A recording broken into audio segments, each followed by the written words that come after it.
Not fighting what we hate. Saving what we love. Regina George. How do I even begin to explain Regina George? She's the queen bee, the star. Those other two are just her little workers. But in reality, she is so much more than that. I just feel like women, they have minds and they have souls as well as just hearts. Hey, that's my sister, and she's no bitch, but I am. And in conclusion, may I please remind you that it does not say RSVP on the Statue of Liberty.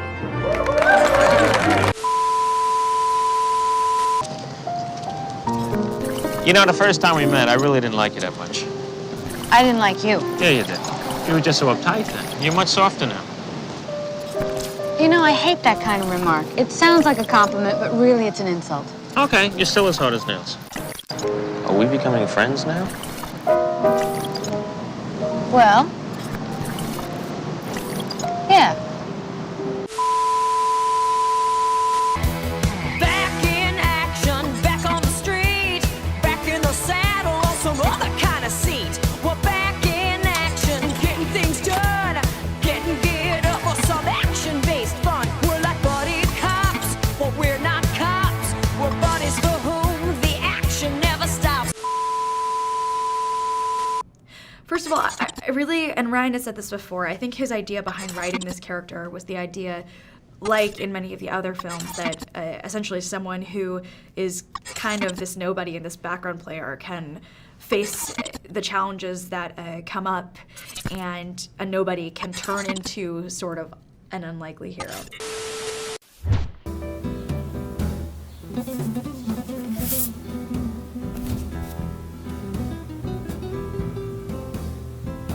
Rose Tico and her sister left their terrible circumstances to join the revolution. But after Paige's death, Rose is bereft and uncertain about her future until she runs into her hero. Except he is not exactly who she thinks he is. Finn ran away from the horrible people who raised him and managed to help the resistance along the way. But he knows firsthand what the enemy is capable of and plans to keep running. Rose stops him in his tracks, and he finds out that they are not so different after all. Sparks fly when the two first meet, and then they embark on an adventure that forces them to confront what the galaxy is really like and what they mean to each other. Anyway, hello! On this channel, we talk about ladies, and this series is all about exploring the ways female characters have been treated over the decades by this franchise.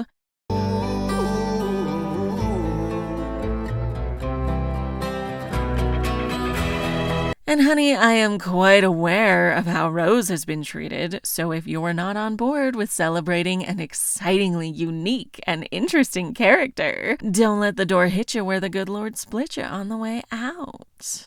Go away!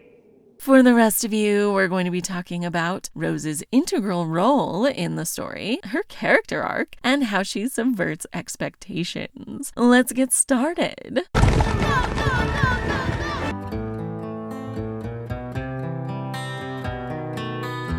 Alright, to start things off with Rose, we're going to get into what she teaches us about the galaxy. In a previous video, I talked about how, in A New Hope, we had 3 storylines represented by Leia, Luke, and Han, in that order, and we learned about the politics of the galaxy, the Force, and regular folks, respectively, through them. I only hope that when the data's analyzed, a weakness can be found. The Last Jedi has a similar structure. While Rey and some dudes are learning about the Force, we are learning about both the politics and the regular folks during the rest of the movie. And most of that is through Rose as a rank-and-file member of the Resistance. I work behind pipes all day.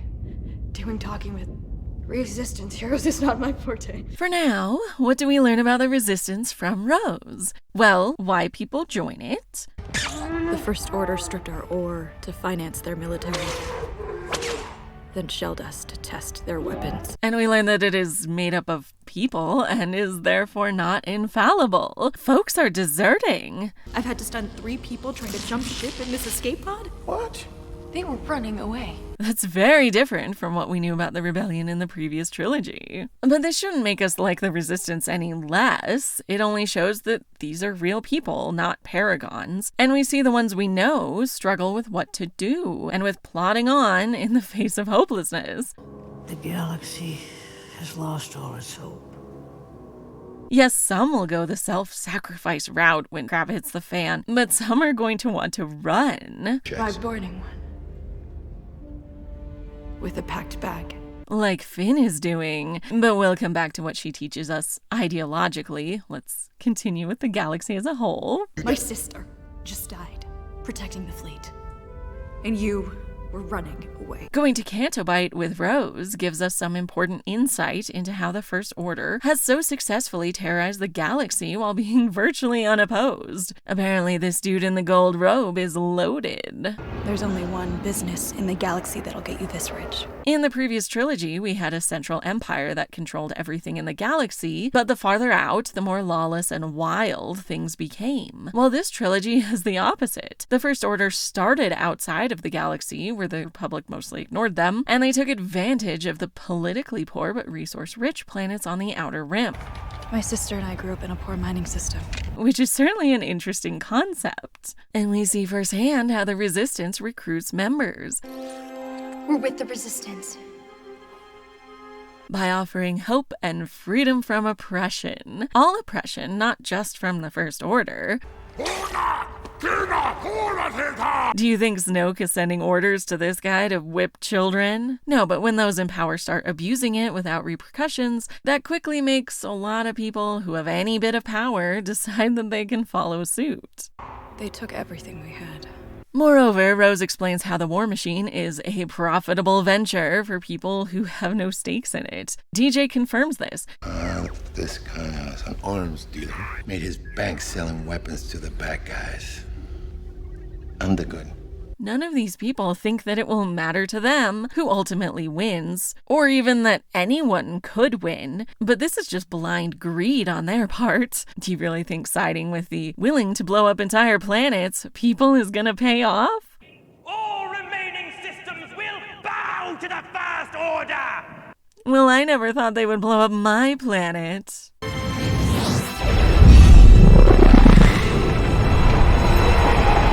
This is something that Andor was later praised for doing, giving us a look into what happens on the ground floor, essentially. Rose provides that for us here by examining how things got to where they are in the galaxy, and that makes her a sort of spiritual successor to Leia in A New Hope, and that's not the only way.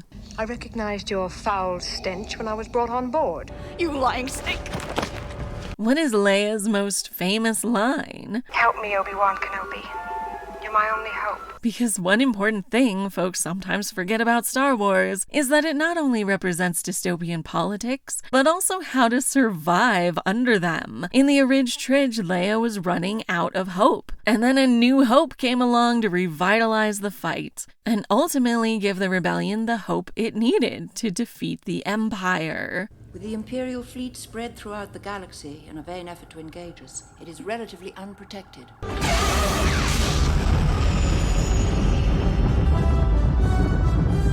Rose starts this movie having just lost her sister in a heroic sacrifice, before meeting Finn, who's on the opposite end of the spectrum, willing to help a friend, but having little interest in the cause. But this fleet is doomed, and if my friend comes back to it, she's doomed too. In fact, because he has special insight into the First Order, this has removed his hope entirely. You don't know the First Order like I do. They'll slaughter us. Facing hopelessness ends up causing a person to either decide to sacrifice themselves heroically or to run. We all need to run. Finn is at one end, and we'll get to the other by the end of this movie. No! I won't let them win! Poe has to learn this lesson as well, as Leia describes. Dead heroes. No leaders. The cannon is Charge! It's a suicide run! All craft, pull away! And importantly, it is after he has learned to treat his people as his most valuable resource He's stalling so we can escape. that Leia gives him her blessing. What are you looking at me for? Follow him. In light of what we know about the galaxy, courtesy of Rose, this is more than just a tactical decision. The First Order calls back its fighters to retain those resources too. But Rose makes it clear why this really matters. Who will join the Resistance if self-sacrifice is expected at every level? No! Finn! Listen to Paul! We have to retreat! Rose sees her sister's own sacrifice and knows that obviously she lost the last member of her family, but perhaps some of her own reason to fight. Sure, she immediately opposes Finn's desire to run, but only because she has been struggling with this all day. You know, just this morning, I've had to stun 3 people trying to jump ship in this escape pod. She has the petty desire to destroy Canto Bight and gets to indulge and break some stuff. I wish I could put my fist through this whole lousy, beautiful town.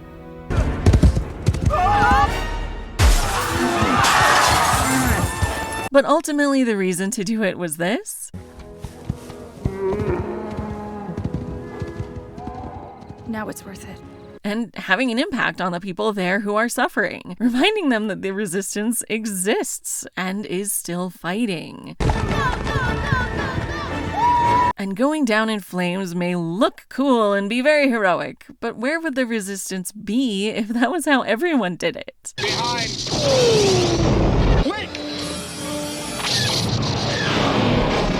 That is not what this story is about, and not what it has ever been about. Luke did not go face Vader and the Emperor with the intention of bringing them down with him. No, he went to save his father, whatever the cost. I'll never turn to the dark side. You failed, Your Highness. I am a Jedi, like my father before me.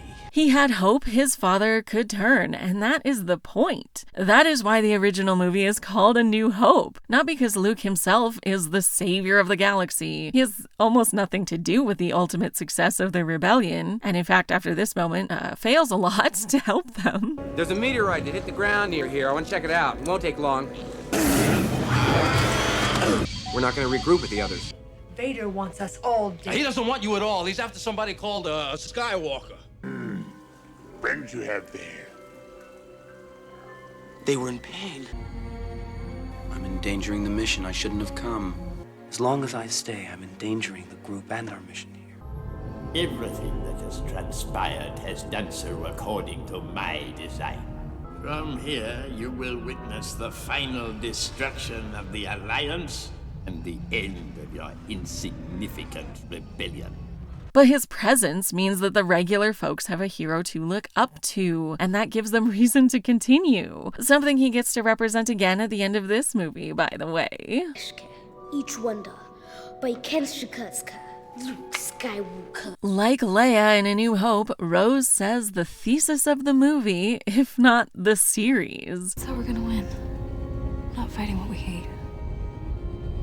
Saving what we love. Both Finn and Poe have to learn about how the people of the galaxy, of the Resistance, are the most important part. We took down a dreadnought. At what cost? And she understands that acutely after the loss of her beloved sister, so who better to help them understand it? How'd you two meet? Just luck? Finn no longer wants to run, but he has not yet embraced his own importance here. But we have to buy time. We gotta take out that cannon. A former member of the First Order is a huge boon for the Resistance, and he can accomplish a lot more alive than his death could. And that is the point of his arc. We have to fight. No. We are the spark that'll light the fire that'll burn the First Order down. Without Rose, we would know as little about the galaxy as we left The Force Awakens knowing. We would not know how the Resistance works, or its far-reaching effect on the people in the galaxy. We're with the Resistance. Without Rose, Finn would have sacrificed himself and given up his life to very little effect.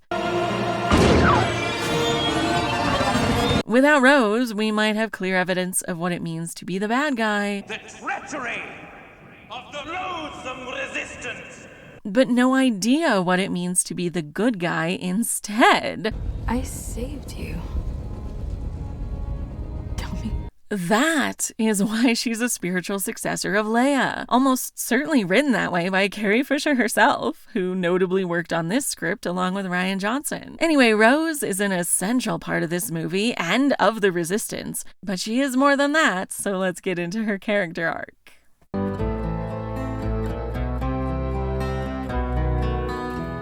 For our next section, we are going to go through Rose's character arc in this movie. While being an essential part of Finn's arc, she still manages to go on her own complete journey by the end of The Last Jedi. So let's get into it, using Maureen Murdoch's heroine's journey.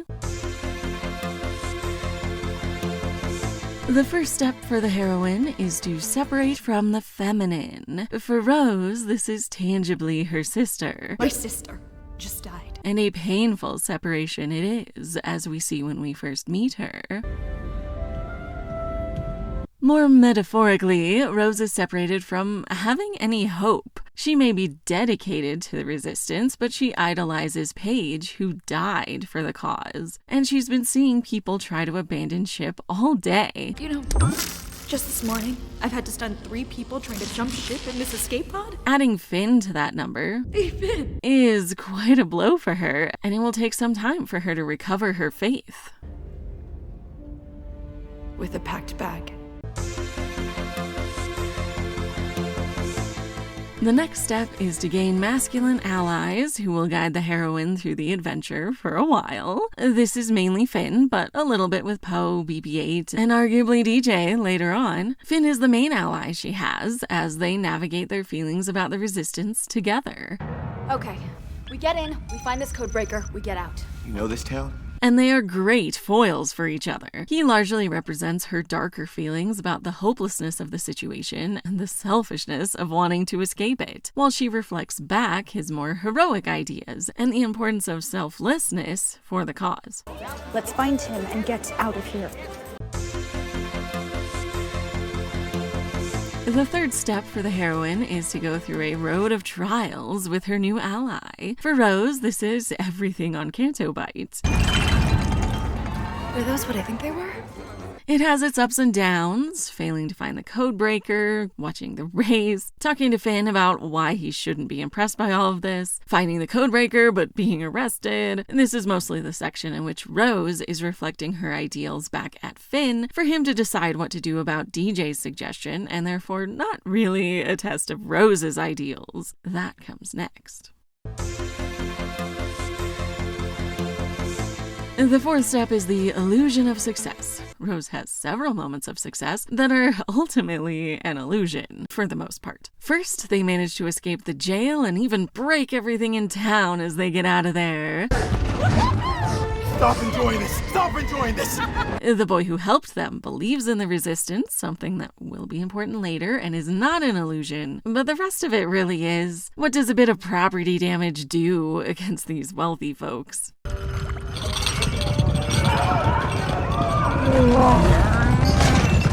Sure, she gets a chance to free the Falthiers, but it's pretty unlikely that they're going to stay freed. So it was a good moment for her and for Finn, but the most important part of this whole venture was this. We're with the Resistance. Next they get this codebreaker, who at least claims he can do it, which is not an illusion. He can, but that doesn't mean things are going to work out. Do it. Now I can help. Third, they successfully get on the Supremacy, and things seem to be going quite well. But it is an illusion. Blip, bloppity, bloop. And slip right through. Just like this. One of the greatest shots in Star Wars. BB-8 over here sees through their own illusion, and DJ turns out to not be trustworthy at all, which leads to the lowest point for Rose.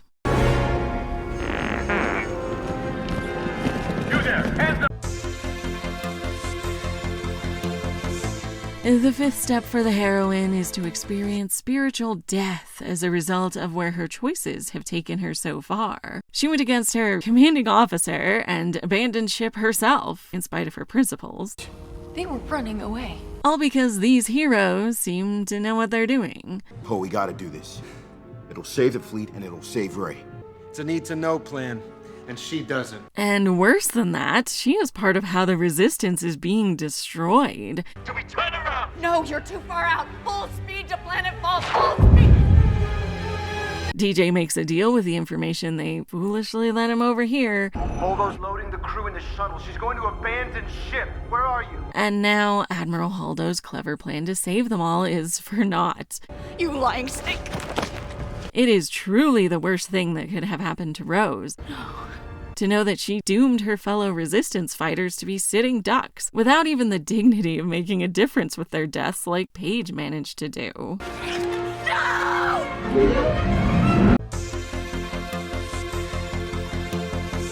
The sixth step is where the heroine digs down deep to gain new strength. This happens to Rose when Admiral Holdo sacrifices herself to destroy the Supremacy in an absolutely breathtaking scene.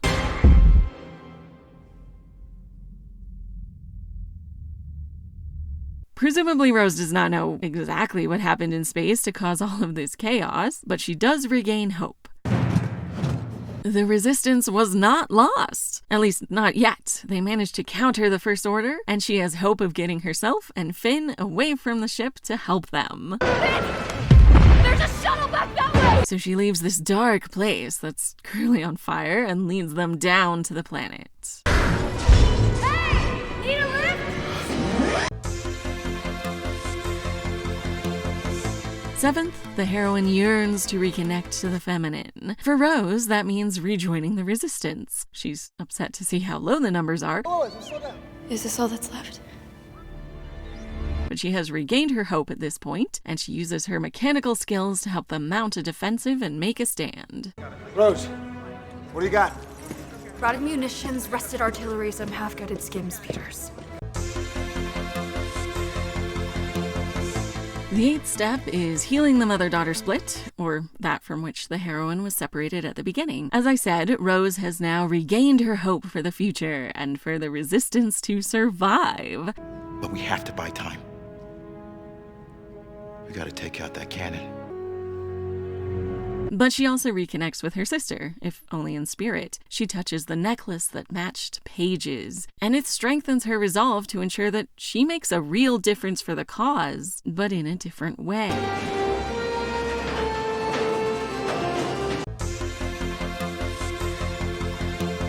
The ninth step is for the heroine to heal the wounded masculine, and that is, of course, by saving Finn. He started the movie focused on saving his own skin, and his character arc is to be willing to sacrifice heroically. Except Rose and Poe have learned that Admiral Holdo was right. She was more interested in protecting the light than she was seeming like a hero. Rose also may understand Finn's motivation to atone for the fact that their current circumstances are largely their fault, but dying for the Resistance is not the biggest sacrifice they can make. Instead, it's sacrificing their own self-interest and using their skills to help the cause by staying alive. For the transports to escape, someone needs to stay behind and pilot the cruiser. So Rose saves him. I saved you. Tell me.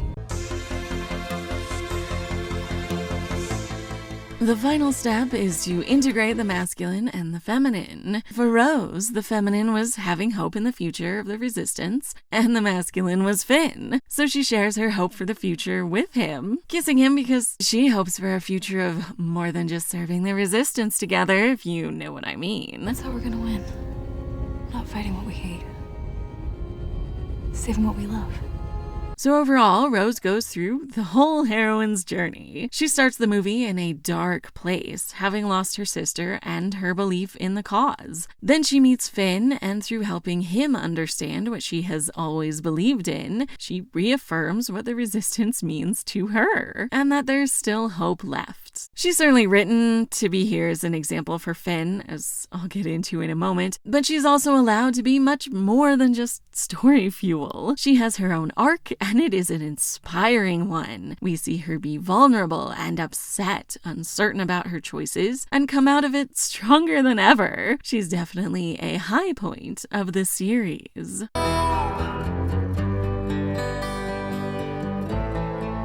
Finally, let's talk about how Rose subverts our expectations. And she does this in quite a few ways. First, I've already gotten into how she causes Finn's character arc, but let us contrast her with two predecessors. Ray meeting Finn is pretty similar. I've never met a resistance fighter before. You're Finn. Hey, Finn. In both cases, the ladies are excited to meet this hero, and Finn plays up their incorrect assumptions about him immediately. Yes, I am. I'm with the Resistance, yeah. I am with the Resistance. May the Force be with you. But unlike Ray, Rose sees through it very quickly. Just doing Checking some checks. the escape pods. No, it's a routine check. By boarding one. This is good storytelling because it means she won't just be having the same arc that Rey had with him in The Force Awakens. Instead, she continues to see through him, but also to empathize with him and to expect empathy in return. Hyperspace tracking is new tech, but the principle must be the same as any active tracker. So they're only Only tracking us from the lead ship. Yes, but every A-class process Has a dedicated power breaker. Also, unlike Rey, Rose does tell him about her tragic backstory. Like all of them, I was taken from a family I'll never know and raised to do one thing. My sister and I grew up in a poor mining system. And this expands Finn's view of the galaxy as well as developing their relationship. I wish I could put my fist through this whole lousy, beautiful town. It was worth it, though. To tear up that town. He thought he had a tragic backstory as a child soldier, essentially, and I would hate to compare levels of oppression, but he sees that he is not uniquely oppressed in the galaxy. Plenty of children are suffering and losing their parents because of the First Order, and running away just means that no one is opposing them. There's only one business in the galaxy that'll get you this rich. War. This also reflects how, as the second part of the trilogy, our characters' adventures are more adolescent and mature than the first of the trilogy, which tends to be a more childlike adventure. Stop taking my hand! Finn and Rose, and everyone else, are grappling with ideas about what side they are on and why, not just falling into a simple black and white version of events, just like Luke in Empire Strikes Back. Why didn't you tell me? So Rose subverts expectations from this trilogy in the idea that she would just go along with Finn like Rey did. Rey probably wouldn't anymore, because it's now the second episode. But anyway, instead, Rose calls him out and causes him to grow as a person, while she does the same. What do we do? I don't know. Unless you got a thief in your pocket, our plan is shot. But her other predecessor is Yoda.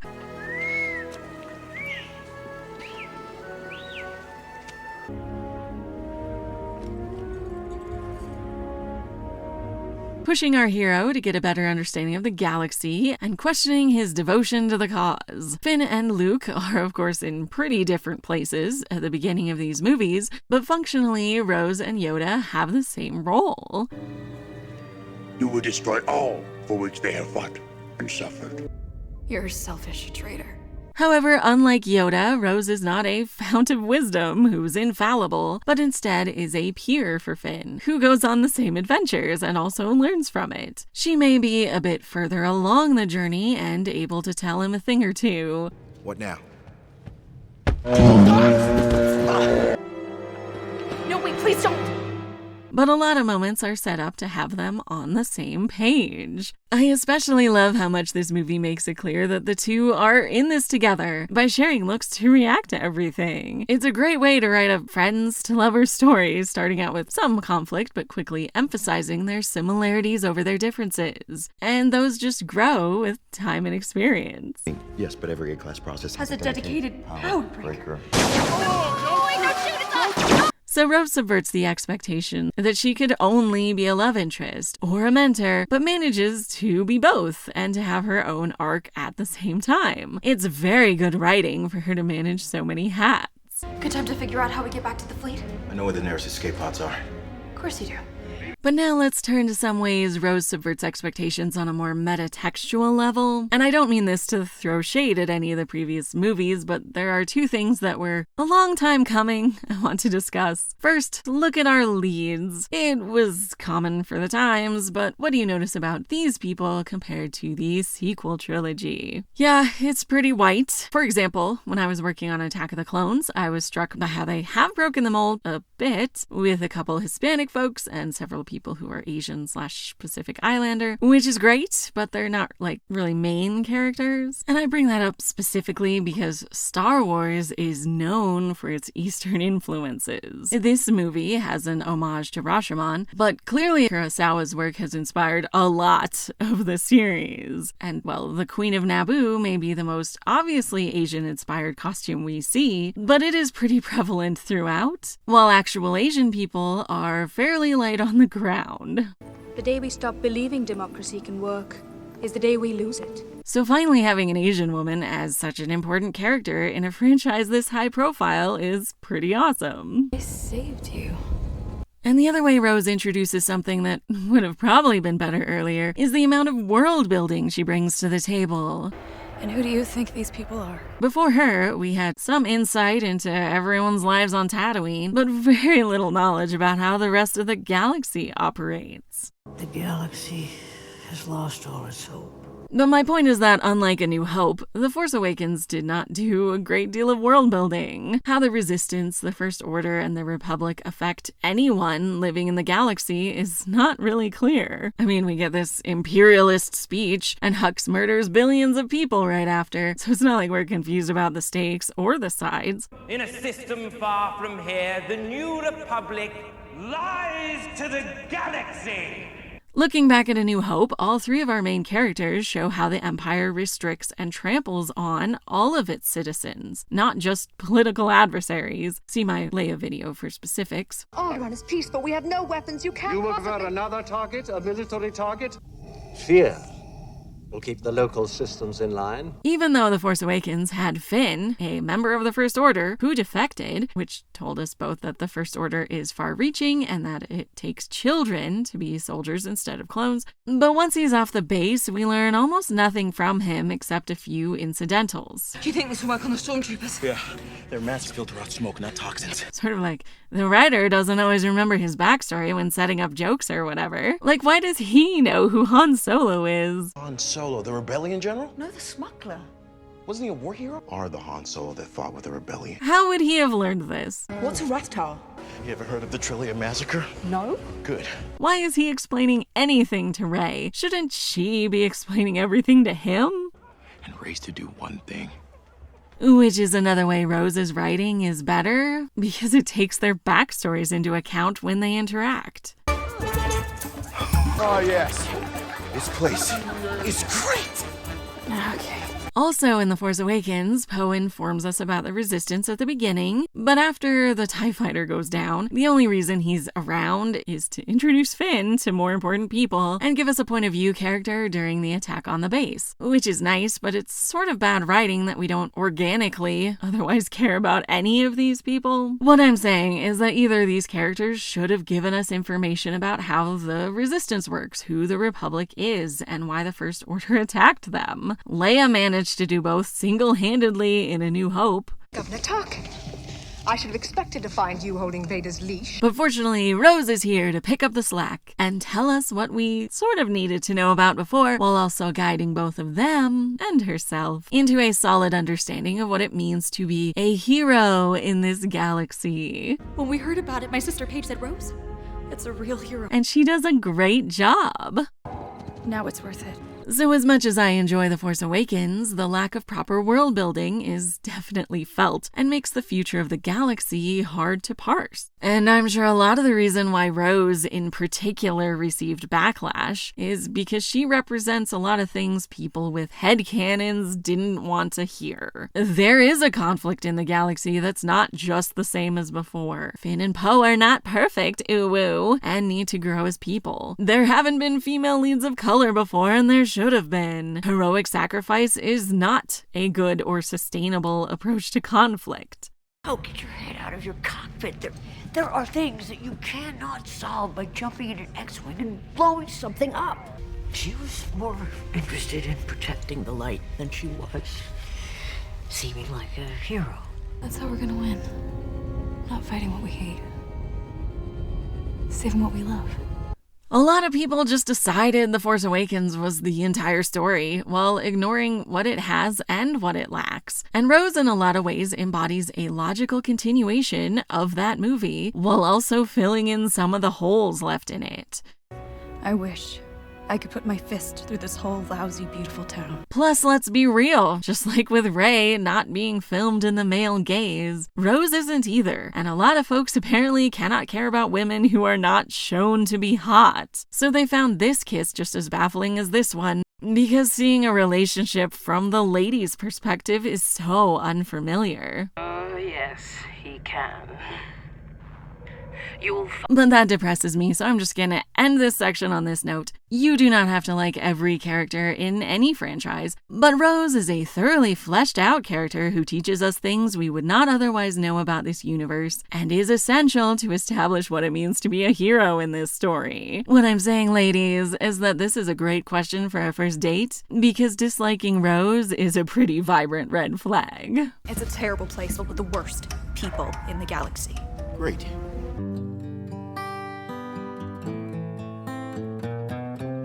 So is Rose more than a love interest? Absolutely. She is certainly in the role of love interest, spending the majority of her screen time with Finn and developing his character arc as a result. Tell me.